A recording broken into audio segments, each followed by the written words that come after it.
السلام علیکم ورحمۃ اللہ وبرکاتہ۔ الحمد للہ نحمده ونستعینه ونستغفره ونعوذ باللہ من شرور انفسنا ومن سیئات اعمالنا، من يهده الله فلا مضل له ومن يضلل فلا هادي له، وأشهد أن لا إله إلا الله وحده لا شريك له، وأشهد أن محمدا عبده ورسوله۔ يا أيها الذين آمنوا اتقوا الله حق تقاته ولا تموتن إلا وأنتم مسلمون۔ يا أيها الناس اتقوا ربكم الذي خلقكم من نفس واحدة وخلق منها زوجها وبث منهما رجالا كثيرا ونساء، واتقوا الله الذي تساءلون به والأرحام إن الله كان عليكم رقيبا۔ يا أيها الذين آمنوا اتقوا الله وقولوا قولا سديدا يصلح لكم أعمالكم ويغفر لكم ذنوبكم، ومن يطع الله ورسوله فقد فاز فوزا عظيما۔ أما بعد فإن خير الحديث كتاب الله، وخير الهدي هدي محمد صلى الله عليه وسلم، وشر الأمور محدثاتها، وكل محدثة بدعة، وكل بدعة ضلالة، وكل ضلالة في النار۔ اعوذ باللہ من الشیطان الرجیم، بسم اللہ الرحمن الرحیم۔ وَلِكُلِّ أُمَّةٍ جَعَلْنَا مَنسَكًا لِيَذْكُرُوا اسْمَ اللَّهِ عَلَى مَا رَزَقَهُم مِّن بَهِيمَةِ الْأَنْعَامِ۔ معزز علماء کرام، محترم بزرگوں، نوجوان بھائیوں، پردہ نشین ماں اور بہنوں، قربانی کی فضیلت اور اہمیت کے تعلق سے سیر حاصل گفتگو آپ نے سماعت فرمائی۔ ہم بات کریں گے مسائل پر، 40 مسائل۔ 40 کی گنتی میں نے جان بوجھ کے نہیں چنی ہے، اور نہ اس کا یہ مقصد ہے کہ 40 کی گنتی کوئی خاص گنتی ہے، وہ ایک اتفاق ہے۔ جو مسائل میں نے نوٹ کیے تھے ان کی گنتی 40 ہوگی، لہذا آپ 40 کے چکر میں نہ پڑے، آپ مسائل پر غور کریں۔ سب سے پہلے یہ جو ایام چل رہے ہیں، ذی الحجہ کا چاند شروع ہو گیا تب سے لے کر 10 ذی الحجہ تک، جس کو عشرہ ذی الحجہ کہا جاتا ہے۔ ذی الحجہ کے 10 دن، ان کا کیا مقام ہے؟ آپ نے ابھی وہ مشہور حدیث اللہ کے پیارے نبی جناب محمد رسول اللہ صلی اللہ علیہ وسلم کی سماعت فرمائی، جو بخاری شریف کے اندر بھی ہے اور دیگر کتابوں میں بھی ہے۔ ما من ایام العمل الصالح فیہن احب الی اللہ من ہذہ الایام۔ اللہ کے نبی فرماتے ہیں کہ ان 10 دنوں کے اندر جو نیک عمل کیا جائے، اس سے زیادہ اللہ تبارک و تعالیٰ کو کوئی نیک عمل پسند ہے۔ ان 10 دنوں کی نماز، ان 10 دنوں کا روزہ، ان 10 دنوں کی تلاوت، ما من ایام العمل الصالح فیہن احب الی اللہ، اللہ تبارک و تعالیٰ کو اس سے زیادہ محبوب کوئی عمل نہیں۔ صحابہ کرام نے پوچھا وَلَا الْجِهَادُ فِي سَبِيلِ اللَّهِ، اے اللہ کے رسول، کیا اللہ کی راہ میں جہاد بھی نہیں؟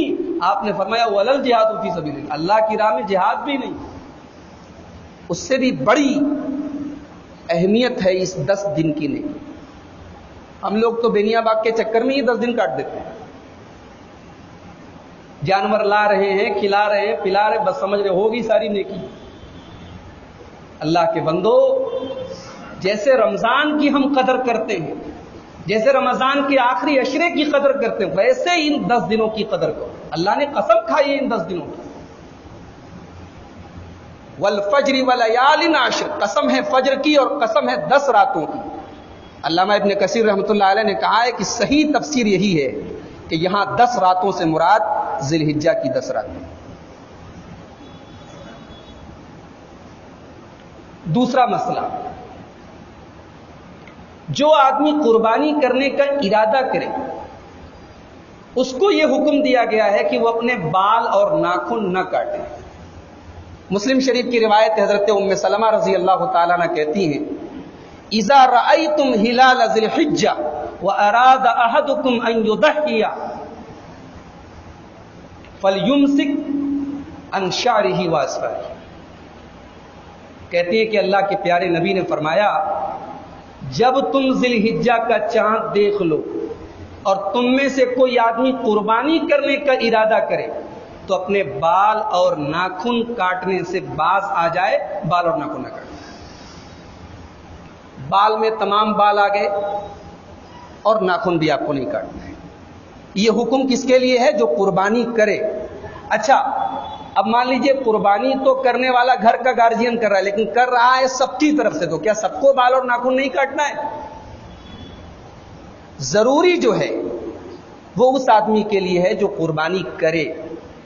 جتنے لوگوں کی طرف سے کی جا رہی سب کے لیے ضروری نہیں، جو ضروری ہے، جو واجب ہے، وہ اس آدمی کو جس کو قربانی کرنا ہے، چاہے وہ پورے پریوار کی طرف سے کرے۔ اچھا، اگر کسی آدمی کو قربانی کی طاقت نہیں ہے، کیا وہ آدمی بھی اپنے بال اور ناخن نہ کاٹے؟ نہ کاٹے۔ ابو داؤد کتاب الضحایا کی روایت ہے، حضرت عبداللہ بن عمرو بن عاص رضی اللہ تعالیٰ عنہ کہتے ہیں کہ اللہ کے نبی نے فرمایا امرت بیوم الاضحی عیدا جعلہ اللہ عز وجل لہذہ الامہ، اللہ تبارک و تعالیٰ نے مجھے حکم دیا ہے کہ عید الاضحیٰ کے دن میں عید مناؤں، تہوار مناؤں۔ ایک صحابی کھڑے ہو گئے، کہا اے اللہ کے نبی افرأیت ان لم اجد الا منیحۃ انثی، اے اللہ کے نبی اگر میرے پاس ادھار مانگی ہوئی کوئی بکری ہے یا ادھار مانگی ہوئی کوئی اونٹنی ہے، کوئی مادہ جانور ہے اور ادھار کا ہے، میرا نہیں ہے، کوئی دوسرے سے لیا ہے، افاضحی بہا، آپ کہہ رہے ہیں کہ بقرعید کا تہوار منانا ضروری ہے تو اس کی قربانی کر دوں؟ اللہ کے نبی نے فرمایا اللہ نہیں، تمہاری تھوڑی ہے، دوسرے کی کیسے قربانی کر دو گے؟ وَلَكِن تَأْخُذْ مِنْ شَعْرِكَ وَأَصْفَارِكَ وَتَقُصُّ شَارِبَكَ وَتَحْلِقُ عَانَتَكَ فَتِلْكَ تَمَامُ عُضْحِيَتِكَ عِنْدَ اللَّهِ عَزَّ وَجَلَّ۔ اللہ کے نبی نے فرمایا کہ تم عید کے دن اپنے بال کاٹ لو، اپنے ناخن تراش لو، اپنی مونچھیں کتر لو، اپنے زیر ناف بال صاف کر لو، تمہاری قربانی پوری ہو جائے گی۔ ابو داؤد شریف کی یہ روایت سند کے اعتبار سے صحیح ہے، اگرچہ بعض محدثین نے اس کو ضعیف قرار دیا ہے، لیکن سند کے اعتبار سے روایت صحیح ہے، اور یہ روایت اس بات کی دلیل ہے کہ جو آدمی قربانی کرنے کی طاقت نہ رکھے اس کو بھی چاہیے کہ وہ اپنے بال اور ناخن نہ کاٹے۔ مسئلہ نمبر 4، عرفہ کا روزہ۔ عرفہ کے روزے کی کیا فضیلت ہے؟ اللہ کے نبی فرماتے ہیں، مسلم شریف کی روایت ہے، صیام یوم عرفہ احتسب علی اللہ ان یکفر السنۃ التي قبلہ والسنۃ التي بعدہ۔ اللہ کے رسول صلی اللہ علیہ وسلم فرماتے ہیں کہ عرفہ کے دن کا روزہ 1 سال پہلے کے اور 1 سال بعد کے گناہوں کا کفارہ ہے، 1 سال پہلے اور 1 سال بعد کے گناہ معاف ہوتے ہیں۔ عرفہ کا دن کون سا دن ہے؟ بعض علماء کہتے ہیں کہ یہ وہ دن ہے جس دن حاجی لوگ عرفات میں ہوتے ہیں، اسی لیے وہ یہ کہتے ہیں کہ انڈیا کے اندر، ہمارے ملک کے اندر یہ روزہ 8 تاریخ کو رکھا جائے گا، لیکن یہ بات محل نظر ہے، اس لیے کہ آج ٹیکنالوجی کی بدولت ہمیں معلوم ہوا ہے کہ عرفات میں حاجی لوگ کب رہتے ہیں۔ 1400 سال سے امت اس حدیث پر کیسے عمل کرتی چلی آئی ہے؟ 1400 سال تک امت نے اس حدیث پر ایسے ہی عمل کیا ہے کہ وہ ذی الحجہ کی 9 تاریخ کو عرفہ کا دن مانتی تھی اور اسی دن روزہ رکھتی تھی۔ بعض لوگ کہتے ہیں کہ اگر 9 تاریخ کا روزہ رکھنا تھا تو اللہ کے نبی نے 9 تاریخ کہا ہوتا، آپ نے عرفہ کا دن کیوں کہا ہے؟ در حقیقت 9 ذی الحجہ کا ایک نام ہے یوم عرفہ، جیسے 10 ذی الحجہ کا ایک نام ہے یوم النحر، جیسے 11، 12 اور 13 ذی الحجہ کا ایک نام ہے ایام تشریق، ویسے ہی 9 ذی الحجہ کا ایک نام ہے یوم عرفہ۔ اس کا عرفات میں حاجیوں کے ہونے سے کوئی تعلق نہیں ہے۔ ساری دنیا کے مسلمان، ارے بہت سارے ملک تو ایسے ہیں جب حاجی لوگ عرفات میں تو وہاں رات ہوتی ہے، وہاں روزہ کیسے رکھے؟ لہذا اس طریقے سے ہاں آپ فضیلت حاصل کرنے کے لیے 8 کو بھی روزہ رکھیے، کوئی مسئلہ نہیں۔ ابھی آپ نے استاذ محترم کی تقریر سنی، ہمارے اساتذہ کے بارے میں آپ نے سنا جامعہ سلفیہ کے، کہ 1 تاریخ سے لے کر 9 تاریخ تک لگاتار پورا روزہ رہتے تھے۔ بہت اچھی بات ہے آپ رہی، لیکن کوئی 8 کو یہ سوچ کے رہے کہ 8 کو ہی عرفہ کا روزہ ہے، تو یہ بات بہرحال محل نظر ہے۔ مسئلہ نمبر 5، قربانی کا مقصد کیا ہے؟ قربانی کیوں کی جاتی ہے؟ اس بات کو کلیئر کر لینا ضروری ہے، اس لیے کہ بہت سارے ہمارے بھائیوں کے دماغ میں یہ سوال پیدا ہوتا ہے کہ بھئی پوری امت کا کروڑوں روپیہ خرچ ہو رہا ہے، بہار میں سیلاب آیا ہوا ہے، کیوں نہ وہاں مدد کی جائے، قربانی نہ کی جائے؟ کتنے بچے غریب ہیں، پڑھ نہیں پا رہے، ان کی پڑھائی پہ پیسہ خرچ، کائے کو قربانی کر رہے ہیں؟ کتنی عورتیں بیوہ ہیں، ان کے گھر میں پیسے کی ضرورت ہے، ان کی مدد کر دی ہے، قربانی کیوں کی جائے؟ دیکھیے ہر چیز کا اپنا ایک محل ہے، اپنی ایک جگہ ہے۔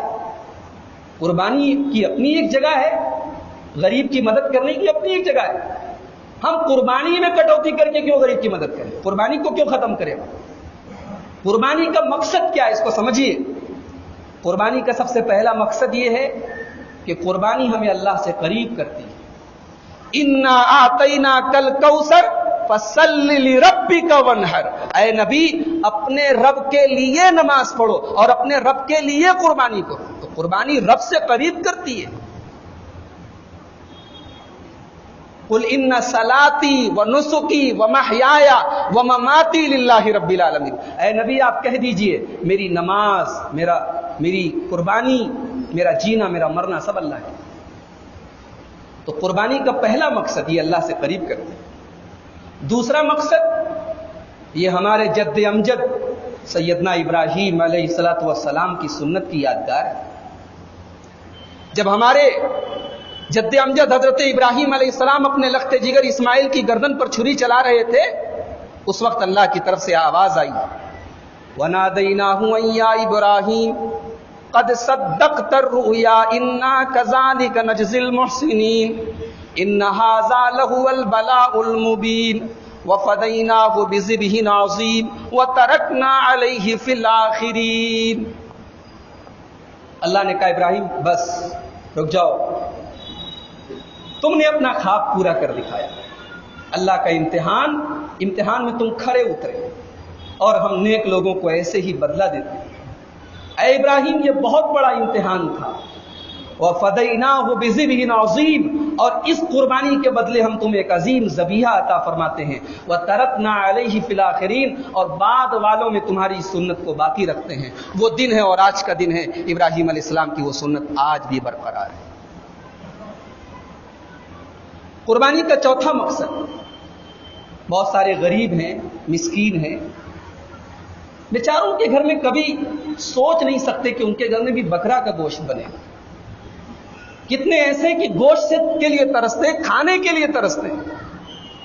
اس تہوار کی بدولت، اس اسلامی شعار کی بدولت ان غریبوں کے گھر میں بچے خوش ہو جاتے ہیں، ان کے دل باغ باغ ہو جاتے ہیں، ان کے گھروں میں گوشت بن جاتا ہے، وہ چیزیں بن جاتی ہیں جو سال بھر ترستے ہیں۔ یہ عظیم مقصد ہے قربانی کا۔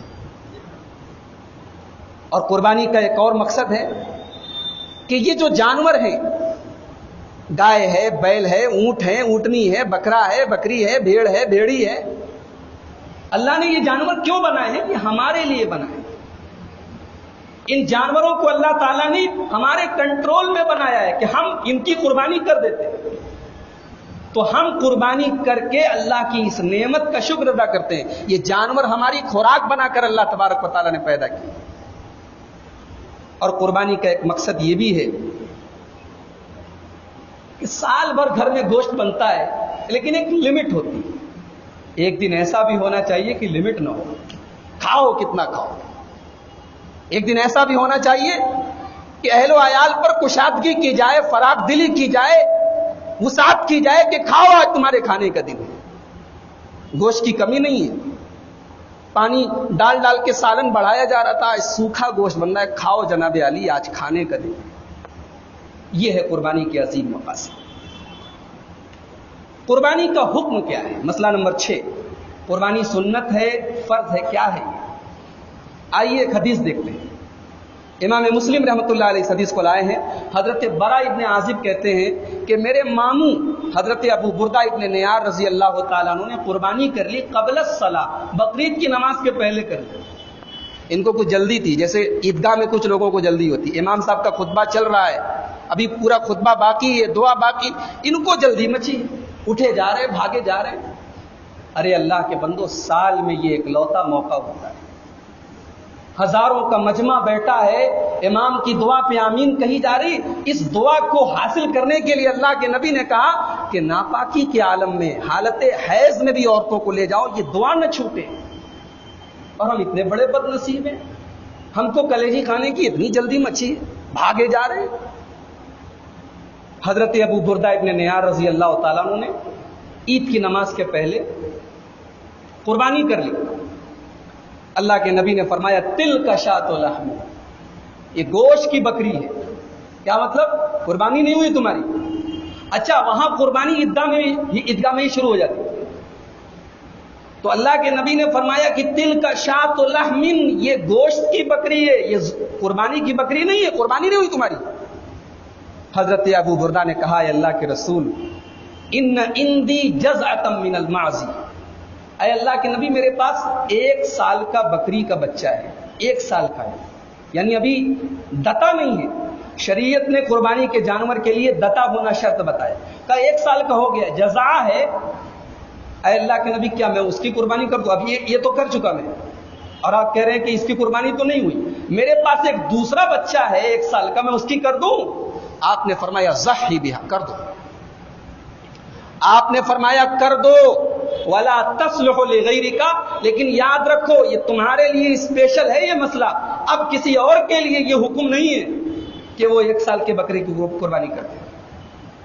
اس کے بعد اللہ کے نبی نے ایک اصول بتایا، من ضحى قبل الصلاة فإنما ذبح لنفسه، جو بقرعید کی نماز کے پہلے قربانی کرے اس نے اپنے لیے ذبح کیا، اس نے اللہ کے لیے ذبح نہیں کیا، اس کو قربانی کا ثواب، اس کو ذبح تو کیا، اس نے گوشت تو مل گیا، قربانی نہیں ہوئی۔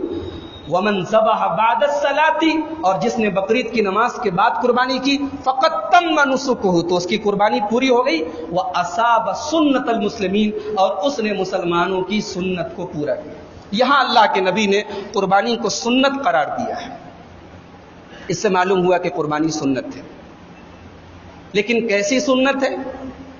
کرو تو بھی کوئی حرج کی بات نہیں، نہ کرو تو بھی کوئی حرج کی بات نہیں، یہ ایسی سنت ہے کہ طاقت اگر ہے آپ کے پاس قربانی کرنے کی اور آپ بچا رہے ہیں تو آپ کی پکڑ ہوگی۔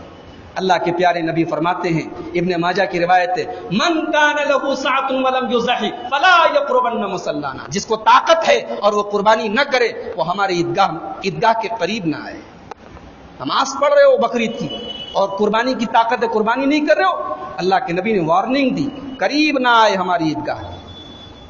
اس حدیث کو علامہ البانی نے حسن قرار دیا۔ یہ حدیث بتا رہی کہ قربانی سنت مؤکدہ ہے، ایسی سنت ہے جس کی بہت سخت تاکید تھی۔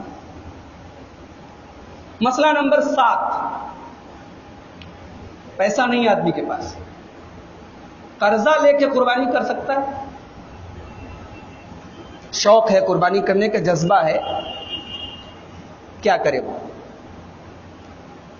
علامہ ابن تیمیہ رحمۃ اللہ علیہ فرماتے ان کان لہ وفاء فاستدان ما یزحی، اگر آگے چل کے قرضہ ادا کرنے کی طاقت ہے تو ٹھیک ہے، قرضہ لے کے قربانی کرو، کوئی حرج نہیں، بہتر ہے، کر سکتے ہو۔ ولا یجب علیہ، لیکن ضروری نہیں ہے، آپ کی مرضی ہے۔ اگر آپ کو یہ لگتا ہے کہ آپ قرض لے کے قربانی کریں گے اور کچھ دنوں کے بعد آپ قرض ادا کر دیں گے، ایسا نہ ہو کہ قرضہ لے کے قربانی کر دو پھر بیچارہ وہ چپل اتنا گھستا رہے، دوڑتا رہے تمہارے یہاں اور آپ قربانی کرتے رہے، ایسا نہ ہو۔ آپ کو طاقت ہو، آپ کو معلوم ہو کہ ہم مہینے میں 2 مہینے میں 3 مہینے میں دے دیں گے تو کوئی حرج نہیں. علامہ ابن تیمیہ رحمۃ اللہ کہہ رہے ہیں, ان کے فتاوی میں یہ عبارت موجود ہے, کہتے قربانی کر لے ولا یجب علیہ, ضروری نہیں ہے. مسئلہ نمبر 8, جس کو قربانی کرنا ہے اگر وہ بال کاٹ لے تو قربانی ہوگی کہ نہیں ہوگی؟ بال کاٹ لے, ناخن کاٹ لے. علامہ ابن عثیمین رحمۃ اللہ علیہ کہتے ہیں کہ اگر انسان ایسا کر لے, اپنا بال کاٹ لے, ناخن کاٹ لے جان بوجھ کر, فَإِنَّهُ لَا يُمْنَعُ مِنَ الْأَضْحِيَةِ, تو قربانی سے نہیں روکا جائے گا, قربانی تو کرے گا, لَكِنَّهُ يَكُونُ عَاصِيًا لِرَسُولِ اللَّهِ صلی اللہ علیہ وسلم, لیکن اس نے اللہ کے رسول کی نافرمانی کی ہے جان بوجھ کے, یہ کام اس کا گناہ تو ہوگا. قربانی تو ہو جائے گی لیکن جان بوجھ کے اس نے اللہ کے رسول کی مخالفت کی ہے, اس کا بھگتان اس کو بھگتنا پڑے گا. مسئلہ نمبر 9, قربانی کے جانور کو موٹا تازہ کرنے کا کیا حکم ہے؟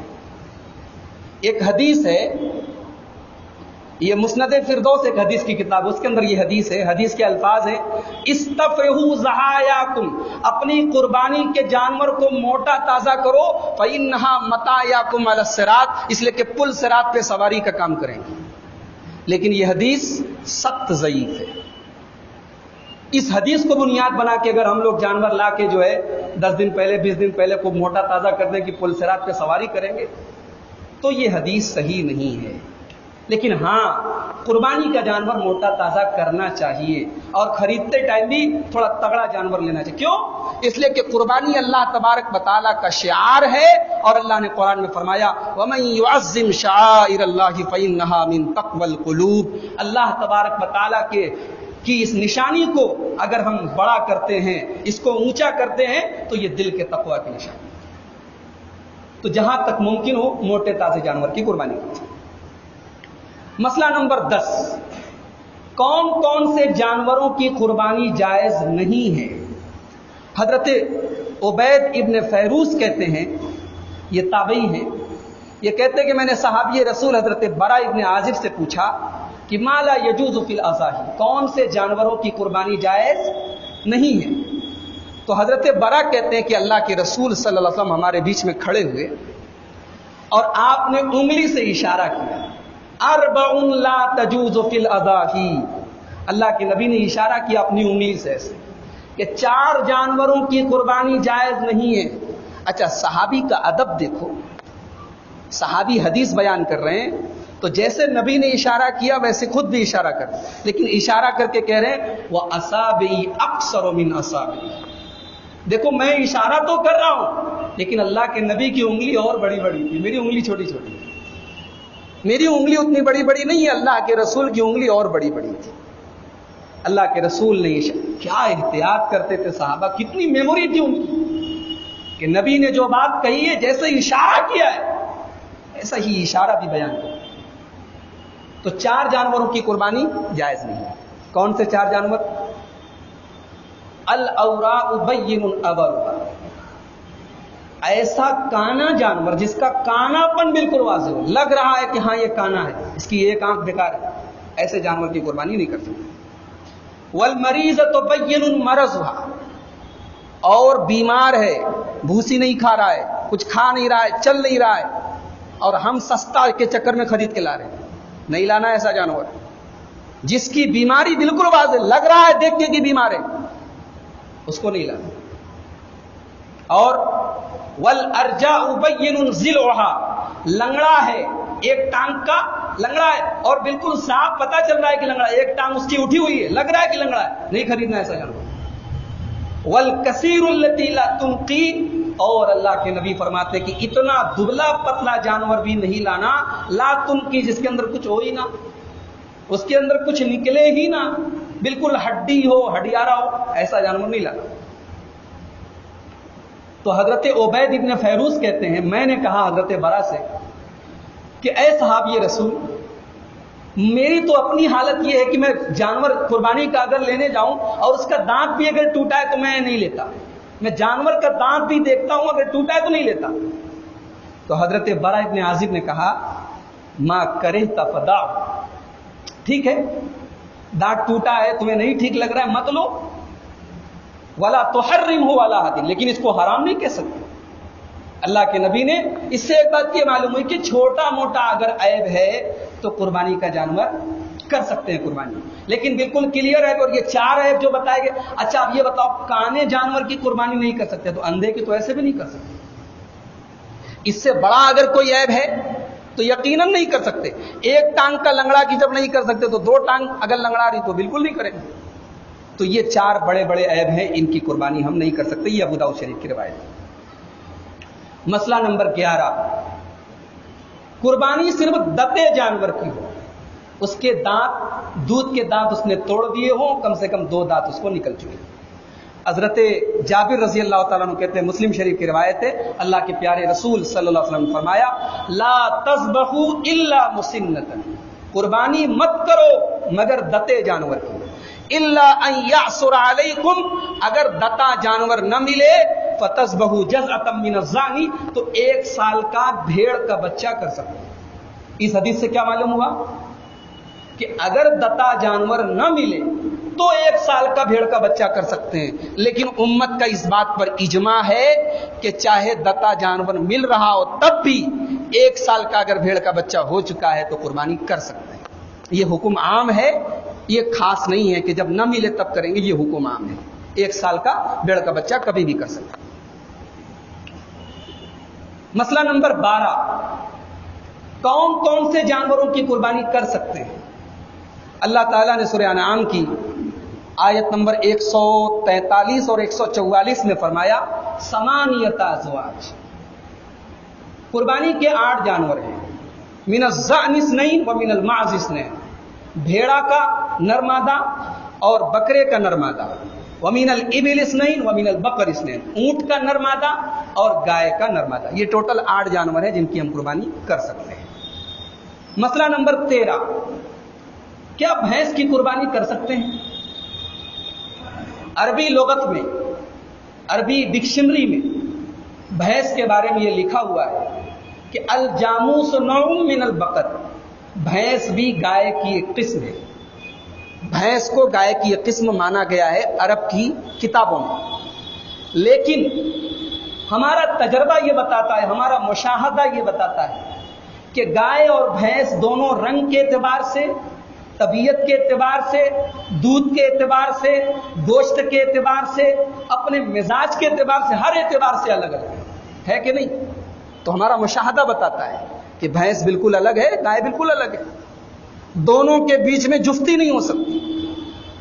اور گائے جتنا پانی سے بھاگتی ہے بھینس اتنا ہی پانی میں رہتی ہے، دونوں کے دودھ میں واضح فرق ہے، دونوں کے گوشت میں واضح فرق ہے۔ یہ تمام باتیں یہ بتا رہی ہیں کہ بھینس ایک الگ چیز ہے۔ اس لیے ہمارا یہ ماننا ہے، ہماری یہ تحقیق ہے، ہم ناجائز اور حرام تو نہیں قرار دیتے، لیکن احتیاط کا تقاضا یہی ہے کہ چونکہ قربانی ایک عبادت ہے اور عبادت توقیفی ہوتی ہے، عبادت میں اپنی منطق نہیں لگائی جاتی، عبادت اتنی ہی کی جاتی ہے جتنی قرآن حدیث سے ثابت ہے۔ لہذا احتیاط کا تقاضا یہ ہے کہ ان 8 جانوروں کی قربانی پر اکتفا کیا جائے، بھینس کی قربانی نہ کی جائے۔ کوئی کرتا ہے کرے، ہم اس کو ناجائز اور غیر درست نہیں کہتے، لیکن بہرحال ان 8 جانوروں پر اکتفا کرنا زیادہ بہتر ہے۔ مسئلہ نمبر 14، گابھن جانور کی قربانی کر سکتے ہیں؟ اللہ کے نبی فرماتے ہیں، ابو داؤد کی روایت ہے، زکوٰۃ الجنین زکوٰۃ امی، ماں کی قربانی بچے کی قربانی ہے۔ بچہ اگر پیٹ میں ہے تب بھی اس کی ماں کی، یعنی بکری کی، اونٹ کی قربانی، اونٹنے کی قربانی کر سکتے ہیں۔ اس حدیث سے یہ معلوم ہوا کہ گابھن جانور کی قربانی کر سکتے ہیں۔ آپ کی طبیعت کے اوپر ہے، بہت سارے لوگوں کو نہیں اچھا لگتا ہے کہ بھئی کیسے گابھن جانور کی قربانی کرتے ہیں۔ مسئلہ نہیں تبدیل ہوگا، آپ کی طبیعت نہ چاہے آپ دوسرے جانور کی کر دیں، مسئلہ یہی ہے کہ گابھن جانور کی قربانی کر سکتے ہیں۔ مسئلہ نمبر 15، قربانی کی شرائط کیا ہے؟ پہلی شرط، آپ کی نیت خالص۔ نیت کیا ہے آپ کی؟ قربانی کر رہے ہیں، آپ کی نیت کیا ہے؟ نیت دکھانا تو نہیں ہے، نیت کہیں ایسا تو نہیں کہ سارے لوگ کر رہے ہیں ہم بھی کر رہے ہیں، نیت اللہ کو راضی کرنے کی۔ لن ینال اللہ لحومها ولا دماؤها ولکن ینالہ التقوی منکم، اللہ نے فرمایا کہ اللہ تعالیٰ کے یہاں قربانی کا گوشت اور خون نہیں پہنچتا، اللہ کے تقوی پہنچتا ہے۔ دوسری شرط یہ ہے کہ قربانی کا جانور بہیمۃ الانعام میں سے ہو جو 8 جانور بیان کی گئی. تیسری شرط یہ ہے دتا ہو. چوتھی کہ عیب سے پاک ہو. 4 عیب تو حدیث میں بیان کیے گئے. اس کے علاوہ اگر سینگ کا ٹوٹا ہو, اندھا ہو, پیدائش قریب ہو, گرنے کی وجہ سے موت کے قریب ہو, چلنے پھرنے سے معذور ہو, اگلے یا پچھلے پاؤں میں سے کوئی کٹا ہو, دم کٹا ہو, اس طریقے کے تمام جانوروں کی قربانی نہیں کرنی چاہیے. 5ویں شرط یہ ہے کہ اپنی ملکی ہو, تو دوسرے کا جانور نہیں پکڑ کے قربانی کر رہے ہیں. 6ویں شرط یہ گروی نہ رکھا ہو. اور 7ویں شرط یہ ہے کہ قربانی کے متعین اوقات میں جو اوقات بتائے گئے ان کے اندر قربانی کی جائے. مسئلہ نمبر 16, قربانی کب سے کب تک کر سکتے ہیں؟ اللہ تعالیٰ نے ایک مسئلہ تو یہ پتہ لگ گیا کہ بقرعید کی نماز کے پہلے نہیں کر سکتے, جب بھی کریں گے اس کے بعد کریں گے. اب کب تک کر سکتے ہیں؟ اللہ تعالیٰ نے سورہ بقرہ کی آیت نمبر 203 میں فرمایا وَاذْكُرُوا اللَّهَ فِي أَيَّامٍ مَّعْدُودَاتٍ, اللہ کو یاد کرو چند گنتی کے دنوں میں. یہ دوسرے پارے کی آیت ہے سورہ بقرہ کی. سورہ حج میں اللہ نے فرمایا وَيَذْكُرُوا اسْمَ اللَّهِ فِي أَيَّامٍ مَّعْلُومَاتٍ عَلَىٰ مَا رَزَقَهُم مِّن بَهِيمَةِ الْأَنْعَامِ. اللہ تعالیٰ نے چند مقررہ دنوں میں حکم دیا ہے کہ اپنے جانوروں پر اللہ کا نام. سورہ بقرہ میں گنتی کے دن کہا گیا, سورہ حج میں مقررہ دن کہا گیا. امت کا اتفاق ہے اس بات پر کہ مقررہ دنوں سے اور گنتی کے دنوں سے مراد قربانی کا دن اور ایام تشریق. ایام تشریق کس کو بولتے ہیں؟ ایک صاحب کہنے لگے کہ آپ لوگ 13 تاریخ تک قربانی کرتے ہیں. میں نے کہا بالکل کرتے ہیں. تو کہا کیوں کرتے ہیں؟ میں نے حدیث پڑھ کے سنائی کہ ایام تشریق سارے کے سارے قربانی کے دن ہیں. کہنے لگے ایام تشریق میں تو 9 تاریخ بھی آتی ہے, 9 تاریخ کو بھی تکبیر بولی جاتی ہے. میں نے کہا کہ آپ سے یہ کس نے کہا کہ تکبیر جس میں بولی جاتی ہے اس کو ایام تشریق کہا جاتا ہے؟ آدمی کو جانکاری ہو یا نہ ہو, ہر آدمی جو ہے اپنے آپ کو مفتی بننے لگتا ہے, فتویٰ دینے لگتا ہے. بھائی اگر کوئی 13 تاریخ کو قربانی نہیں کرتا ہے نہ کرے, ہم کسی پر پریشر نہیں ڈالتے, لیکن ہم کرتے ہیں اور دلائل کی روشنی میں کرتے ہیں. ایام تشریق کس کو کہتے ہیں سمجھ لیجیے. اس مسئلے کو بہت امپورٹنٹ مسئلہ ہے, اہم مسئلہ ہے. تشریق بولتے ہیں عربی زبان میں سورج کی روشنی میں کسی چیز کو سکھانا. عرب میں قربانی جب ہوتی تھی اس زمانے میں ریفریجریٹر, فریز وغیرہ نہیں تھی, تو قربانی کے گوشت کو دھوپ میں پھیلا دیتے تھے. اور یہ کام عام طور سے 11, 12, 13 تک کرتے تھے. اسی لیے 11, 12, 13 کو ایام تشریق کہا جاتا ہے. اور ایک بات اور یاد رکھیے کہ حاجی لوگ جو حج کرنے جاتے ہیں وہ مینا کے اندر چاہیں تو 12 تاریخ تک قیام کر سکتے ہیں, لیکن 13 تاریخ تک اگر کوئی قیام کرے تو یہ زیادہ بہتر ہے. مینا میں قیام 13 تاریخ تک, تکبیرات فرض نمازوں کے بعد صحابہ کرام سے جو ثبوت ملتا ہے 13 تاریخ تک, کھانے پینے کا حکم جو دیا گیا اور روزہ رکھنے سے منع کیا گیا 13 تاریخ تک, تو قربانی صرف 12 تاریخ تک کیوں؟ اس کو الگ کرنے کی دلیل کیا ہے آپ کے پاس؟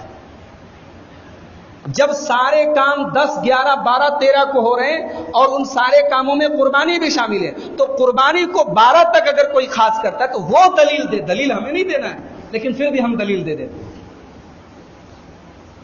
یہ حدیث آپ کو ملے گی سنن کبریٰ للبیہقی میں. امام بیہقی نے اس کو روایت کیا ہے, علامہ البانی نے صحیح قرار دیا ہے. اللہ کے نبی فرماتے ہیں ایام منن ایام اکل و شرب. منا کے جو ایام ہیں یہ کھانے اور پینے کے دن ہیں. اور آگے آپ نے فرمایا ایام ذبح, قربانی کے دن. یہ بالکل صحیح روایت. ہمارے استاد محترم علامہ رئیس احمد ندوی رحمۃ اللہ علیہ کی پوری تحقیق ہے اس حدیث کے اوپر, پوری کتاب دلائل سے ثابت کیا حدیث بالکل صحیح. صحیح ابن حبان کے اندر ایک روایت حضرت جبیر ابن مطعم رضی اللہ تعالیٰ, اللہ کے نبی نے فرمایا کل عرفات موقف, عرفات کا پورا میدان یہ موقف ہے, وقوف کی جگہ ہے. ورفعوا عن عرنا, اور اللہ کے نبی نے فرمایا کہ مقام عرنا سے دور رہو. وکل مزدلفہ موقف, اور آپ نے فرمایا پورا کا پورا مزدلفہ وقوف کی جگہ ہے. ورفعوا عن المحصر، اور وادی محصر سے دور رہو، فکل فجاج منن منحر، اور اللہ کے نبی نے فرمایا منا کے تمام راستے قربانی کے جگہ ہیں، وفی کل ایام التشریق ذبح، اور تمام کے تمام ایام تشریق قربانی کے لیے۔ یہ صحیح ابن حبان کی بالکل صحیح روایت ہے۔ کچھ لوگ بولتے ہیں کہ یہ گوشت کھانے کے لیے 13 تاریخ کو قربانی کرتے ہیں۔ میں بتا دوں کہ صحابہ کرام میں حضرت عبداللہ ابن عباس رضی اللہ تعالیٰ عنہ، حضرت علی ابن ابی طالب رضی اللہ تعالیٰ عنہ، حضرت جبیر ابن مطعم رضی اللہ تعالیٰ عنہ، اور حضرت عبداللہ ابن عمر رضی اللہ، جلیل القدر صحابہ ہیں۔ یہ تمام کے تمام صحابہ 13 تاریخ کی قربانی کے قائل ہیں۔ ائمہ کرام میں امام شافعی رحمۃ اللہ علیہ کا فتویٰ موجود ہے 13 تاریخ کا۔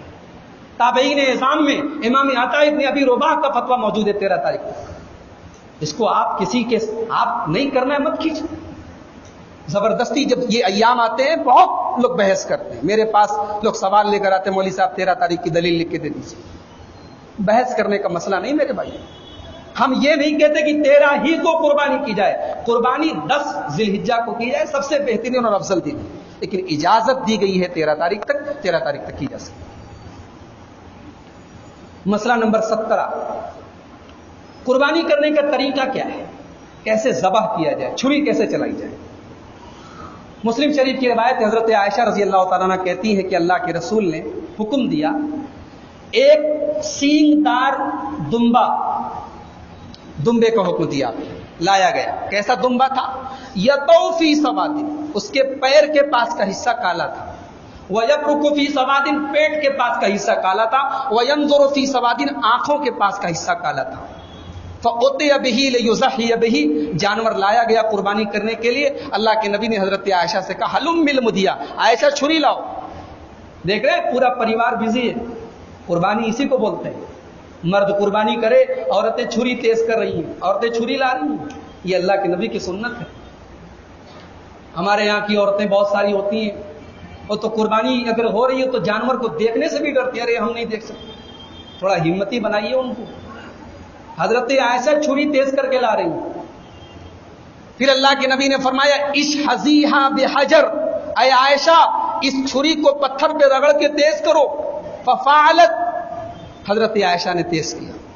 ثم اخذها، اللہ کے نبی نے چھری لی، واخذ الکبش، دمبے کو پکڑا، فاذجه، دمبے کو لٹایا، ثم ذبحه، پھر قربانی کی۔ اور قربانی کرنے کے ٹائم آپ نے دعا پڑھی بسم اللہ اللہم تقبل من محمد وآل محمد وعن امت محمد۔ اللہ کے نبی نے دعا کی ہے اللہ اس قربانی کو محمد کی طرف سے اور میری آل کی طرف سے اور میری امت کی طرف سے قبول کر۔ یہ مسلم شریف کی روایت ہے۔ بخاری کی روایت میں حضرت انس کہتے ہیں ضحى النبی صلی اللہ علیہ وسلم بکبشین املحین، اللہ کے نبی نے 2 چتکبرے دمبوں کی قربانی کی۔ فرأیتہ واضعا قدمہ علی صفاحہما، اللہ کے نبی نے اپنا قدم، اپنا پیر اس جانور کے پہلو پر رکھا اور یسمی و یکبر، بسم اللہ اللہ اکبر پڑھ کے آپ نے ذبح کیا۔ مسئلہ نمبر 18، قربانی کی دعا کیا ہے؟ ایک دعا تو چھوٹی سی دعا ہے جو آپ نے ابھی سنی، وہ مسلم شریف کے اندر ہے۔ اللہ کے نبی نے دعا کی بسم اللہ اللہم تقبل من محمد وآل محمد۔ آپ اپنی اور اپنے گھر والوں کی طرف سے قربانی کر رہے ہیں، اللہم تقبل منی ومن اہل بیتی، اللہم تقبل منی ومن اہل بیتی، یہ پڑھ کے آپ قربانی کر سکتے ہیں۔ چھوٹی سی دعا ہے۔ ایک دعا ہے تھوڑی تفصیل سے ہے، یہ ابو داؤد شریف کے اندر موجود ہے۔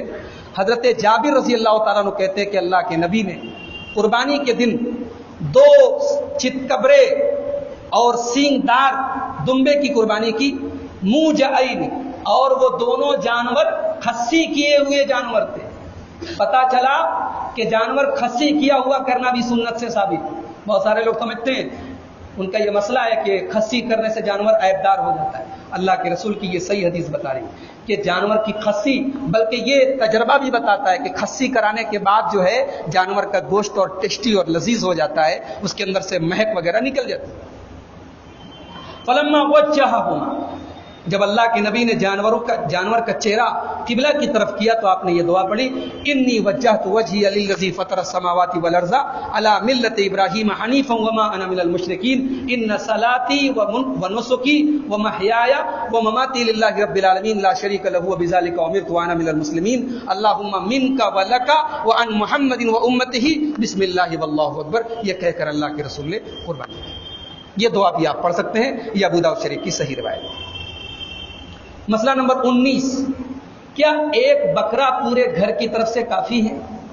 آپ نے ابھی یہ حدیث سنی، حضرت ابو ایوب انصاری رضی اللہ تعالیٰ عنہ کی حدیث ہے. ان سے پوچھا گیا کہ اللہ کے رسول کے زمانے میں قربانی کیسی ہوتی تھی؟ تو انہوں نے کہا کہ کان الرجل یضحی بالشاۃ عنہ وعن اہل بیتہ. اللہ کے نبی کے زمانے میں آدمی ایک بکرے کی قربانی اپنی طرف سے اور اپنے تمام گھر والوں کی طرف سے کرتا تھا. فیاکلون ویطعمون، لوگ خود بھی کھاتے تھے، دوسروں کو بھی کھلاتے تھے. حتی تباہ الناس، اس کے بعد جب لوگوں کے پاس پیسہ زیادہ آیا، فراخی زیادہ آئی، تو لوگوں نے اس معاملے میں بڑھ چڑھ کے کام لینا شروع کر دیا. فصارت کما ترا، اور قربانی زیادہ ہونے لگی. اس حدیث سے بہرحال ایک مسئلہ ثابت ہوا کہ ایک بکرے کی، ایک جانور کی قربانی پوری ایک فیملی کی طرف سے. اب اگر ایک گھر میں 4 بھائی رہتے ہیں، چاروں کا پریوار الگ رہتا ہے، چاروں الگ کماتے ہیں، تو 4 پریوار بنتے ہیں. یہاں ایک پریوار سے مراد ایک پریوار ہے، ایک آدمی اور اس کے پورے پریوار کی طرف سے ایک جانور کی قربانی کر سکتے ہیں. مسئلہ نمبر 20، بڑے جانور میں حصہ لینا. حضرت عبداللہ ابن عباس رضی اللہ تعالیٰ عنہ کہتے ہیں، ترمذی کی صحیح روایت ہے، کہتے ہیں کہ ہم لوگ اللہ کے نبی کے ساتھ ایک سفر میں تھے اور بقرعید کا تہوار آ گیا. فاشترکنا فی البقرۃ 7، ہم لوگوں نے گائے میں 7 حصہ لیا، وفی الجزور 10، اور اونٹ میں 10 حصہ لیا. یہ حدیث اس بات کی دلیل ہے کہ بڑے جانوروں میں گائے اگر ہے تو 7 حصہ اور اونٹ اگر ہے تو 10 حصہ لیا جا سکتا ہے، 10 لوگ اس میں شریک ہو سکتے ہیں. مسئلہ نمبر 21، قربانی کرنے والے کے لیے کیا شرط ہے؟ پہلی شرط تو یہ ہے کہ عقل مند ہو، پاگل نہ ہو. بچہ بھی قربانی کر سکتا ہے لیکن بچہ تھوڑا ہوشیار ہو گیا ہو، ممیز ہو گیا ہو. دوسری شرط یہ ہے کہ مسلمان ہو یا اہل کتاب میں سے ہو. تیسری شرط یہ ہے کہ ذبح کی نیت ہو. چوتھی شرط یہ ہے کہ غیر اللہ کے لیے ذبح نہ ہو. پانچویں شرط یہ ہے کہ ذبح کے وقت غیر اللہ کا نام نہ لیا ہو. چھٹی شرط یہ ہے کہ اللہ ہی کے نام سے ذبح کیا گیا ہو. ساتویں شرط یہ ہے کسی دھاردار آلے سے ذبح کیا گیا ہو. اور آٹھویں شرط یہ ہے کہ ذبح کرنے پر خون بہا. یہ 8 شرطیں ہیں قربانی کرنے کے لیے.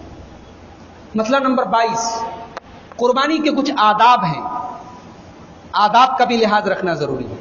اللہ کے نبی صلی اللہ علیہ وسلم فرماتے ہیں، مسلم شریف کی روایت ہے، ان اللہ کتب الاحسان علی کل شیء، اللہ تبارک و تعالیٰ نے ہر چیز میں بھلائی کا حکم دیا ہے. فاذا قتلتم فاحسنوا القتل واذا ذبحتم فاحسنوا الذبح، جب جانور کو ذبح کرو تو اچھی طریقے سے ذبح کرو، بھلائی کے ساتھ ذبح کرو. ولیحد احدکم شفرتہ فلیرح ذبیحتہ، اور ذبح کرنے کے پہلے اپنی چھری کو تیز کر لو، جانور کو تکلیف مت دو، آرام سے ذبح کرو.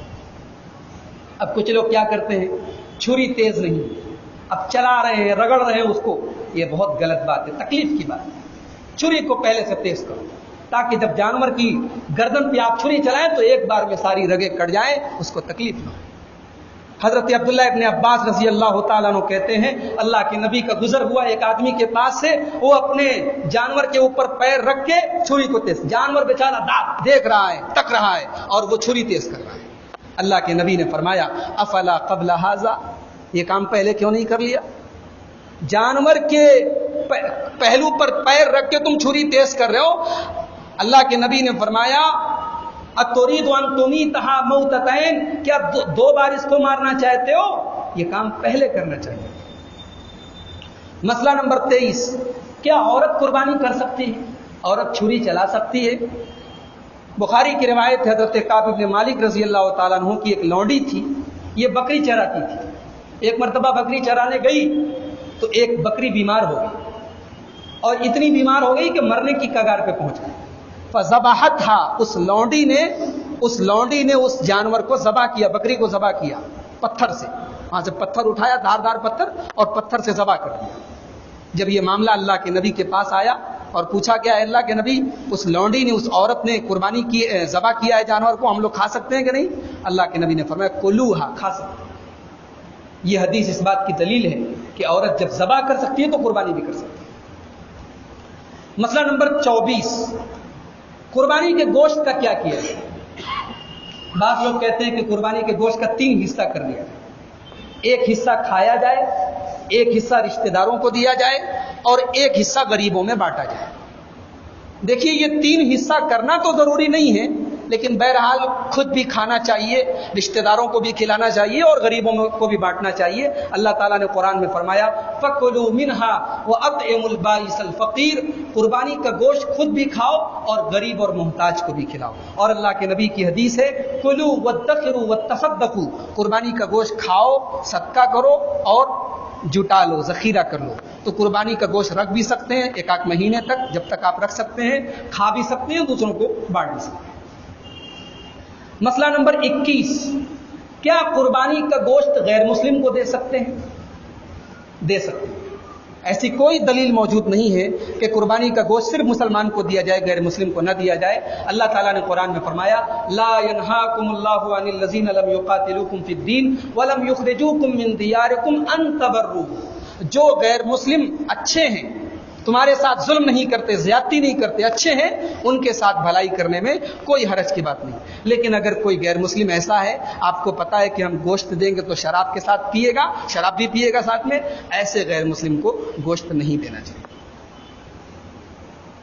مسئلہ نمبر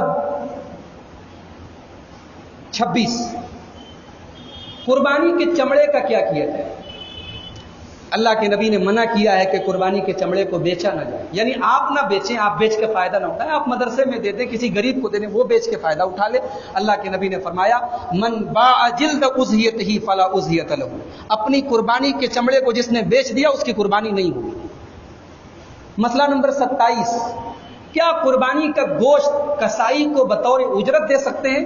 حضرت علی رضی اللہ تعالیٰ عنہ کہتے ہیں, بخاری کی روایت ہے, امرنی النبی صلی اللہ علیہ وسلم ان اقوم علی البدن ولا اعطی علیہا شیئا فی جزارتہا, اللہ کے نبی نے مجھے حکم دیا کہ میں آپ کی قربانی کروں اور اس میں سے کوئی چیز بھی میں کسائی کو اجرت کے طور پر نہ دوں. کسائی کو آپ گوشت دے سکتے ہیں لیکن اجرت کے طور پہ آپ نہیں دیں. مسئلہ نمبر 28, کیا میت کی طرف سے, مرے ہوئے انسان کی طرف سے قربانی کر سکتے ہیں؟ علامہ ابن عثیمین نے لکھا ہے کہ مرے ہوئے انسان کی طرف سے قربانی کرنے کا 3 طریقہ ہے. 3 طرح سے قربانی ہوتی ہے میت کی طرف سے. پہلا طریقہ یہ ہے کہ ہم زندے کی طرف سے قربانی کر رہے ہیں, اس میں مردوں کو شامل کر رہے ہیں. ہم اپنی اور اپنے گھر والوں کی طرف سے قربانی کر رہے ہیں. ہمارے دادا کا انتقال ہو گیا, ہم ان کو بھی اپنی قربانی میں شامل کر رہے ہیں. ہمارے نانا کا انتقال ہو گیا, ہم ان کو بھی اپنی قربانی, ایسا کر سکتے ہیں, کوئی حرج کی بات نہیں. دوسری صورت یہ ہے, مرنے والے نے وصیت کی تھی کہ میری طرف سے بھی قربانی کرنا, اس کی وصیت کو نافذ کرنے کے لیے بھی قربانی کر سکتے ہیں. تیسری شکل یہ ہے کہ الگ سے جانور لائیں, دادا کے نام پہ, ابا کے نام پہ, نانا کے نام پہ, کہ یہ ان کی طرف سے قربانی. بہت سارے لوگ تو اللہ کے نبی کے نام سے بھی قربانی کرتے ہیں. یہ طریقہ غلط ہے, سنت سے اس کا کوئی ثبوت نہیں ملتا ہے. اللہ کے نبی کے بہت سارے رشتہ دار آپ کے سامنے فوت کر گئے, انتقال کر گئے. آپ کے چچا حضرت حمزہ شہید ہوئے, آپ کی بیوی حضرت خدیجہ کا انتقال ہوا, آپ کے بیٹے ابراہیم کا انتقال ہوا. آپ نے کبھی کسی کی طرف سے الگ سے قربانی نہیں کی. لہٰذا الگ سے جانور لا کے میت کی طرف سے قربانی کرنا یہ مناسب نہیں ہے. مسئلہ نمبر 29, کچھ بدعات ہیں قربانی کے تعلق سے, کچھ بدعات ہیں ہم بیان کر دیتے ہیں. جانور کی نمائش کرنا, جانور کی نمائش کرنا, سب کو دکھانا میں نے 1 لاکھ کا بکرا لیا, میں نے 1 لاکھ کا دمبا لیا, یہ سب واہیات بات ہے. یہ سب قربانی کے مقصد کے خلاف چیز. قربانی کرنے کے ٹائم اس کی پیٹھ کو بار بار چھونا, قربانی کرنے سے پہلے اس کو نہلانا, قربانی کرنے سے پہلے اس کو کچھ کھلانا. اگر بھوکا ہے تو کھلائیے, لیکن یہ مسئلہ سمجھنا کہ قربانی کے پہلے کچھ کھلانا ضروری ہے, غلط ہے. اللہ کے نبی کی طرف سے قربانی کرنا, کسی قبر یا مزار کا طواف کرانا, قربانی کی جگہ کو سجانا سنوارنا, میت کی طرف سے پہلے سال خاص طور سے قربانی کرنا, بقرعید کے ایک دن پہلے والی جو رات ہوتی ہے، اس رات اس کے سر سے لے کے دم تک پورا اس کو چھونا، اس کا خون گھر کے دروازے پر لگانا، اس کا خون چھوٹے بچوں کے یہ سب جو میں بتا رہا ہوں ہوتا ہے، بہت سارے لوگ کرتے ہیں سب. یہ سب واہیات چیزیں ہیں، بدعات ہیں، خرافات ہیں. ان سب چیزوں سے ہمیں اور آپ کو بچنا ہے. مسئلہ نمبر 30، قربانی کے تعلق سے کچھ ضعیف روایتیں، میں 2 روایتیں آپ کے سامنے بیان کروں. پہلی روایت ترمذی کی ہے. اللہ کے نبی کی طرف یہ حدیث منسوب ہے. اللہ کے نبی صلی اللہ علیہ وسلم نے فرمایا: ما عمل آدمی من عمل یوم النحر احب الی اللہ من احراق الدم. بقرعید کے دن اللہ تعالیٰ کو خون بہنے سے زیادہ، خون بہانے سے زیادہ کوئی عمل محبوب نہیں ہے. وَإِنَّهَا لَتَأْتِي يَوْمَ الْقِيَامَةِ بِقُرُونِهَا وَأَشْعَارِهَا وَأَزْلَافِهَا. اور قربانی کا جانور قیامت کے دن اپنے کھر کے ساتھ، اپنے بال کے ساتھ، اپنے ناخن کے ساتھ آئے گا. وَأَنَّ الدَّمَ لَيَقَعُ مِنَ اللَّهِ بِمَكَانٍ قَبْلَ أَن يَقَعَ مِنَ الْأَرْضِ. اور قربانی کا جانور زمین پر گرنے سے پہلے اللہ تعالیٰ کے یہاں قبول ہو جاتا ہے. فَطِيبُوا بِهَا نَفْسًا. لہذا دل کی گہرائیوں کے ساتھ، دل کے اخلاص کے ساتھ قربانی کرو. یہ حدیث ضعیف ہے، صحیح نہیں ہے. ایک اور حدیث ہے ابن ماجہ کی. صحابہ نے پوچھا قربانی کیا ہے؟ اللہ کے نبی نے فرمایا تمہارے باپ ابراہیم کی سنت ہے. صحابہ نے پوچھا ہمیں کیا ملے گا؟ آپ نے فرمایا ہر بال کے بدلے 1 نیکی ملے گی. صحابہ نے پوچھا روئے پر کیا ملے گا؟ آپ نے فرمایا اگر روئے دار جانو لکل شعرۃ من الصوف، اگر روئے والا جیسے بھیڑا وغیرہ ہے تو اس کے بھی ہر بال پر 1 نیکی ملے گی. یہ حدیث بھی سخت ضعیف ہے، یہ حدیث بھی صحیح نہیں. مسئلہ نمبر 31، جو آدمی حج کرنے گیا کیا وہ بھی قربانی کرے گا؟ دیکھیے حاجی کے اوپر قربانی نہیں ہے. حج کرنے جو لوگ جاتے ہیں وہ جو قربانی کرتے ہیں وہ الگ قربانی، وہ حج کا ایک رکن ہے، وہ حج کا ایک حصہ ہے، اس کو ہدی بولتے ہیں. اور یہاں ہم لوگ جو قربانی کرتے ہیں یہ الگ ہے. اگر کوئی آدمی حج کرنے جا رہا ہے تو اس کو چاہیے کہ گھر والوں کو اتنا پیسہ دے کر جائے کہ گھر والے بقرعید پر قربانی کریں. لیکن اس کی طرف سے الگ سے قربانی کرنے کی ضرورت نہیں ہے. وہ حج کرنے گیا ہے، وہاں پر وہ جو حج کرے گا حج کے ایک حصے کے طور پر وہ حج کا جانور پیش کرے گا.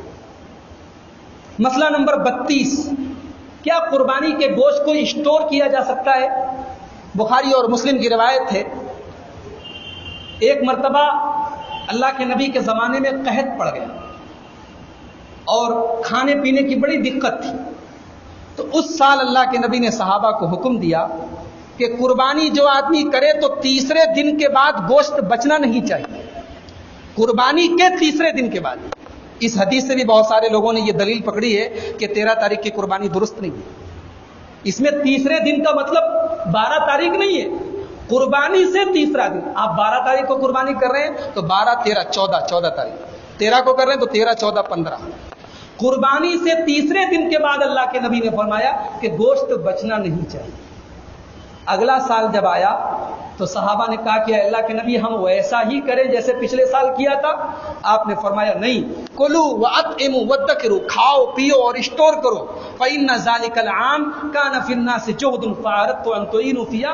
پچھلے سال تھوڑا قحط سالی تھی، لوگوں میں کھانے پینے کی تکلیف تھی، تو میں نے یہ سوچ کر تم کو یہ حکم دیا تھا کہ گوشت آپس میں بانٹ دو، ایک دوسرے کی مدد ہو جائے. اس مقصد کے تحت میں نے حکم دیا. مسئلہ نمبر 33، کیا اگر کوئی آدمی ناخن اور بال کاٹ لے تو اس کی قربانی قبول نہیں ہوگی؟ علامہ ابن عثیمین کہتے ہیں کہ نہیں، ایسا مسئلہ نہیں ہے. اگر کوئی آدمی جان بوجھ کر ایسا کرتا ہے تو اس نے اللہ کے نبی کے حکم کی مخالفت کی ہے، اس کو توبہ کرنی چاہیے، اس کی قربانی قبول ہوگی انشاءاللہ. مسئلہ نمبر 34، قربانی کرنے کے ٹائم جانور کی 4 رگیں کٹنی چاہیے. ایک تو اس کی حلق ہے، سانس کی نلی، اور 2 جو ہے کھانے پینے کی نلی دوسرے نمبر، اور تیسری اور چوتھی 2 موٹی موٹی رگیں ہوتی. 4 رگیں یا کم سے کم 3 رگیں کٹنی چاہیے. بہت سے لوگ چھری چلا دیتے پوری گدی تک پورا کاٹ دیتے ہیں، یہ غلط ہے. 4 رگیں کٹ گئی، اب جانور کو چھوڑ دیجیے ٹھنڈا ہونے کا. 4 رگوں کو کاٹنے کے بعد جانور کو چھوڑ دیا جائے، اس کا خون وغیرہ بہہ جائے، اس کے بعد اس کا پروسیس آگے بڑھایا جائے. پورا اس کا گدی تک جو لوگ شروع میں ہی کاٹ لیتے ہیں یہ غلط ہے، اللہ کے نبی نے اسے منع کیا ہے. مسئلہ نمبر 35، عیدگاہ میں عیدین میں عید کے دن بھی اور بقرعید کے دن دونوں دن عورتوں کو لے کے جانے کا ہوتا ہے. ہمارے یہاں بقرعید پر تعداد بہت کم ہوتی ہے عورتوں کی. ہمارے امام صاحب بھی بیٹھے، میں نے پچھلے سال ان سے کہا تھا کہ اس مسئلے پر بھی آپ اپنی توجہ دلائیں عوام کی. بہت ساری عورتیں نہیں آتی، منتظمین بھی جانتے ہیں کہ عورتوں کی تعداد کم ہے. ہم اہل حدیث ہیں میرے بھائی، اس سنت کو الحمدللہ ہم نے زندہ رکھا ہے. اور ہم لوگ کیا کوئی فرق ہے حدیثوں کے اندر؟ اللہ کے نبی نے کوئی ایک حدیث بتائیے کہ آپ نے کہا کہ عید کے دن تو شوق سے لے کے جاؤ، بقرعید کے دن نہ لے کے جاؤ. کچھ لوگ کہتے ہیں ارے مولوی صاحب وہ چلی جائیں گی تو مسالہ کون پیسے گا؟ ارے اللہ کے بندو تھوڑا لیٹ کھا لینا، تھوڑی دیر میں مسالہ پس جائے. لیکن اتنی بڑی فضیلت سے ان کو محروم مت کیجیے. حضرت ام عطیہ کہتی ہیں اللہ کے نبی نے حکم دیا کہ حیض والی عورتیں، بالغ عورتیں، نابالغ عورتیں، شادی شدہ عورتیں، تمام عورتوں کو لے کے جاؤ. فیشہدن جماعت المسلمین ودعوتہم، وہ مسلمانوں کی جماعت میں ان کی دعا میں شامل ہو. ویعتزل الحیض عن مصلاہن، اور جو عورتیں ایام میں ہیں وہ مصلے سے دور رہیں گی لیکن دعا میں شریک رہیں. ایک عورت کھڑی ہوگی کہنے لگی ہے اللہ کے رسول اہدانا لیس لہا جلباب، اگر کسی عورت کے پاس نقاب نہ ہو، جلباب نہ ہو، اوڑھنے کے لیے چادر نہ ہو تو وہ عورت کیسے جائے گی؟ اللہ کے نبی نے فرمایا لتلبسها اختها من جلبابها، اپنی پڑوسن سے، اپنی بہن سے، اپنی سہیلی سے چادر لے لے، لیکن چادر اوڑھ کے پردے کے حدود میں رہ کے جائے، لیکن جائے. یہ بخاری کی روایت ہے میرے پیارے بھائی. مسئلہ نمبر 36، بقرعید کے دن بغیر کچھ کھائے پیے عیدگاہ جانا چاہیے. حضرت بریدہ رضی اللہ تعالیٰ عنہ کہتے ہیں، ترمذی کی روایت ہے، کان النبی صلی اللہ علیہ وسلم لا یخرج یوم الفطر حتی یطعم ولا یطعم یوم الاضحی حتی یصلی. اللہ کے نبی عید کے دن بغیر کچھ کھائے نہیں نکلتے تھے اور بقرعید کے دن بغیر کھائے نکلتے تھے.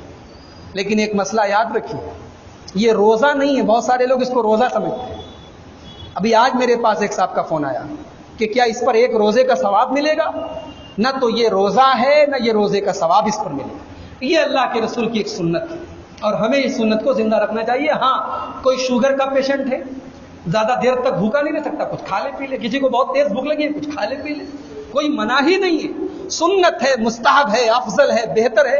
یہ روزہ نہیں ہے کہ جب سورج غروب ہو جائے گا تبھی کچھ کھائیں گے، جب قربانی ہو جائے گی تبھی کچھ کھائیں گے. یہ اللہ کے رسول کی ایک سنت ہے، بہرحال اس کے اوپر عمل کرنا چاہیے. مسئلہ نمبر 37، عید کا دن ہو یا بقرعید کا دن ہو، کوشش یہ کریں کہ راستہ بدل کے آئیں اور جائیں. حضرت ابو ہریرہ کہتے ہیں کان النبی صلی اللہ علیہ وسلم اذا خرج یوم العید فی الطریق رجع فی غیرہ، اللہ کے نبی الگ راستے سے جاتے تھے، الگ راستے سے آتے تھے. ہم لوگ تو ماشاءاللہ عیدگاہ میں جاتے ہیں سواری سے تو جاتے ہیں، جلالی پورہ سے آتے ہیں، نکی گھاٹ سے. ہم لوگ تو ایسے ہی سنت پر عمل کر لیتے ہیں ماشاءاللہ. تو بہرحال پیدل چلنے والے بھی کوشش کریں کہ وہ راستہ بدل کے جائیں تاکہ سنت پر عمل ہو جائے. مسئلہ نمبر 38، کیا رات میں بھی قربانی کر سکتے ہیں؟ ایک حدیث ہے جو طبرانی کے اندر ہے عبداللہ ابن عباس رضی اللہ تعالیٰ عنہ کی کہ اللہ کے نبی نے رات کو قربانی کرنے سے منع کیا ہے، لیکن یہ حدیث ضعیف ہے. اس میں ایک راوی ہے سلیمان بن سلمہ الخبائری، یہ ضعیف راوی ہیں. لہٰذا جب کوئی دلیل موجود نہیں ہے تو رات میں بھی قربانی کا اصل ٹائم تو دن ہے، کسی وجہ سے آدمی نہیں کر پایا تو رات میں بھی کر سکتا ہے. ایسا کوئی مسئلہ نہیں کہ رات میں قربانی کرے گا تو قربانی نہیں ہوگی. مسئلہ نمبر 39، عید کا دن اور بقرعید کا دن، یہ دونوں ہمارا تہوار ہے. یہی دو تہوار ہیں. یہ خوشی کے دن ہے، تفریح کے دن ہے، آزادی کے دن ہے. لیکن آزادی کا یہ مطلب نہیں ہے کہ اسلام سے آزادی کے دن. عید کا دن آتا ہے، دیکھیے رمضان میں جو لوگ شب قدر کی رات میں تہجد پڑھتے ہیں وہ بھی عید کے دن ظہر اور عصر میں نظر نہیں آتے. اتنے آزاد مت ہو، خوشی منائیے، لیکن خوشی کا یہ مطلب نہیں کہ ہم دین سے آزاد ہو جائیں، اسلام سے آزاد. اللہ تعالیٰ نے قرآن میں فرمایا وَمِنَ النَّاسِ مَن يَشْتَرِي لَهْوَ الْحَدِيثِ لِيُضِلَّ عَن سَبِيلِ اللَّهِ بِغَيْرِ. کچھ لوگ ایسے بھی ہیں جو لغو چیزوں کو خرید کے لاتے ہیں. عید کے دن کوئی فلم لگتی ہے، ہمارا مسلمان سب سے آگے ٹکٹ کی لائن میں سب سے آگے کھڑا ہوتا ہے. کوئی فلم ہوتی ہے، اسے سپر ہٹ کرانے میں اس کا سب سے بڑا رول ہوتا ہے. یہ کتنے شرم کی بات ہے میرے بھائی. لہذا عید اور بقرعید کے دن تفریح کیجیے، گھومیے پھریے، لیکن حرام کاموں سے پرہیز کیجیے، حرام جگہوں پہ جانے سے پرہیز کیجیے، حرام چیزیں کھانے اور پینے سے پرہیز کیجیے. مسئلہ نمبر 40، بقرعید کے دن اور ایام تشریق. بقرعید کا دن یعنی 10 ذی الحجہ اور ایام تشریق یعنی 11، 12، 13، ٹوٹل کتنے ہو گئے؟ 4 دن. یہ 4 دن روزہ رکھنا حرام ہے. کتنا بڑا بھی اللہ کا ولی ہے، اگر یہ 4 دن روزہ رکھے گا اللہ تعالیٰ کے اس کو ثواب نہیں ملے گا، پٹائی ہوگی اسے.